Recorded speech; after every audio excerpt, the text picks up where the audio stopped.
थेट जाऊयात पंकजा मुंडे यांच्या निवासस्थानी। त्यांच्या घरी देखील बाप्पाचं आगमन झालेलं आहे आणि पंकजा मुंडे यांच्या घरी आता बाप्पा विराजमान होतोय। त्यांच्याकडून विधिवत अशी पूजा केली जाते। अनेक राजकीय मंडळींच्या घरी आज बाप्पांचं आगमन झालेलं आहे, बाप्पा विराजमान झालेले आहेत आणि भाजप नेत्या पंकजा मुंडे यांच्या घरी देखील या बाप्पाचं आगमन झालेलं आहे। अगदी काही वेळातच पूजेला सुरुवात होऊन पंकजा मुंडे यांच्या या निवासस्थानी बाप्पा विराजमान होतील।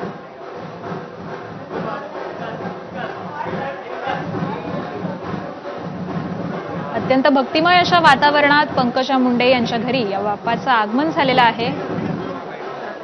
विधिवत अशी बाप्पाची पूजा सुरू झालेली आहे आणि त्यानंतर आता पंकजा मुंडे यांच्या घरी बाप्पा विराजमान होतोय।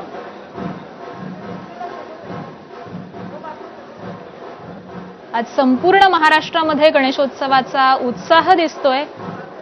प्रत्येकाच्या घरोघरी या बाप्पाचं आगमन झालेलं आहे, बाप्पा विराजमान झालेला आहे।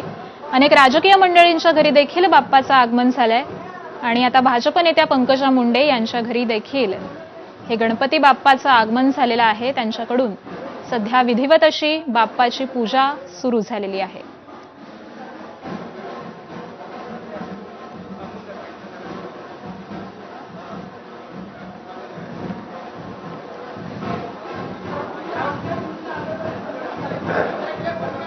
दरवर्षीच पंकजा मुंडे यांच्या घरी या बाप्पाचं आगमन होतं आणि यंदा देखील अगदी त्याच पद्धतीनं